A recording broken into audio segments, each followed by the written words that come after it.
Si vous avez déjà regardé une course de Formule 1, vous avez sûrement remarqué des drapeaux agités par les commissaires de course. Mais savez-vous vraiment ce qu'ils signifient? Aujourd'hui on plonge dans le monde des drapeaux en Formule 1 pour comprendre leur rôle qui est crucial pour les courses.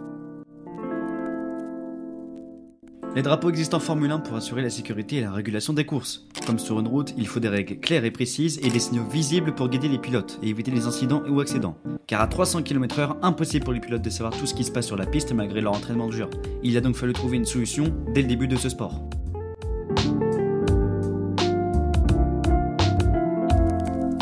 L'un des premiers drapeaux utilisés a été le drapeau à damier, servant à signaler la fin des courses depuis les débuts du championnat de Formule 1 en 1950. Rapidement, d'autres drapeaux ont été introduits pour signaler les incidents sur la piste, avertir les pilotes du danger, mais ces derniers ne les respectaient pas toujours. Aujourd'hui, chaque drapeau a une signification précise et doit être respecté par tous les pilotes, sous peine de sanctions comme en a fait les frais Max Verstappen aux qualifications du Qatar en 2021. Maintenant que vous avez tout ça, on peut voir en détail tous les drapeaux de Formule 1.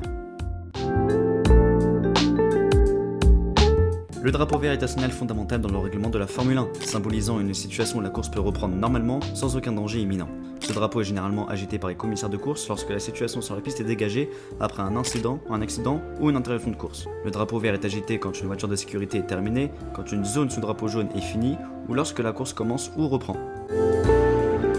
Le drapeau jaune est important dans la gestion de la sécurité lors des courses de Formule 1.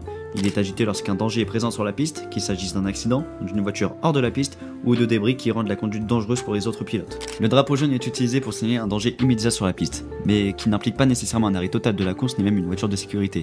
Le drapeau jaune indique que la situation sur la piste est dangereuse et ça demande une prudence de la part des pilotes. Lorsque le drapeau jaune est agité, tous les pilotes doivent suivre des règles strictes pour garantir leur sécurité et celle des autres. La règle principale est la suivante, les pilotes doivent ralentir et ne pas dépasser.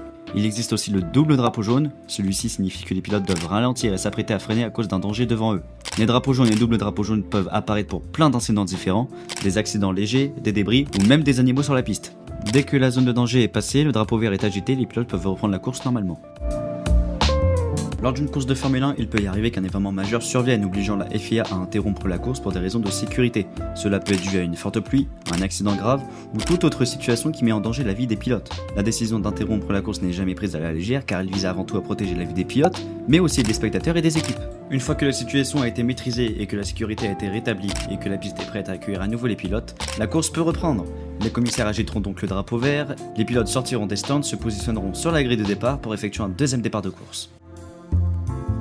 Lors d'une course de Formule 1, il peut arriver qu'un pilote se retrouve en retard par rapport au leader de la course. Cela peut être dû à un arrêt au stand plus long que les autres, un problème mécanique ou simplement parce qu'ils sont nuls. Quoi qu'il en soit, ces pilotes se retrouvent à un tour des leaders et cela peut entraîner des situations où les pilotes plus rapides se retrouvent confrontés à des retardataires. Lorsque le drapeau bleu est agité, le retardataire doit se décaler et laisser passer le pilote qui le succède. Et il a interdiction de se dédoubler. Il existe également le drapeau jaune rayé rouge. Lui, il sert à indiquer au pilote un changement d'adhérence sur la piste.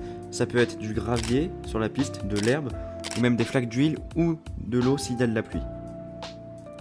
Le drapeau noir à disque orange. Son but est lui d'indiquer à un pilote quand il a l'obligation de rentrer au stand pour réparer sa voiture car elle est jugée non conforme par la FIA et trop dangereuse pour le reste de la course ou de la séance, d'essai libre ou de qualification. Dans ces cas-là, la voiture doit rentrer au stand immédiatement et se faire réparer. Le drapeau noir et blanc est lui utilisé pour indiquer au pilote qu'il a fait trop d'erreurs, ce qui veut dire qu'il a un avertissement et qu'à la prochaine erreur, il sera disqualifié. Et la disqualification est signalée par le drapeau noir, donc lui, il sert à indiquer au pilote qu'il est disqualifié de la course, qu'il doit rentrer au stand pour abandonner.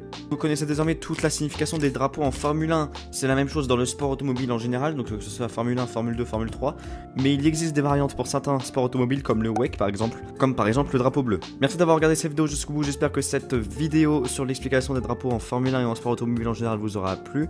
N'oubliez pas de vous abonner, de liker, de partager, ça fait extrêmement plaisir, de nous rejoindre sur tous les réseaux sociaux, de faire un petit tour chez nos partenaires, Instant Gaming, Igral, Sportzone, Pace Racing League, Apex Racers ou à l'Aube de l'Ouest. On se retrouve mercredi prochain pour une nouvelle vidéo. Merci à tous, ciao ciao.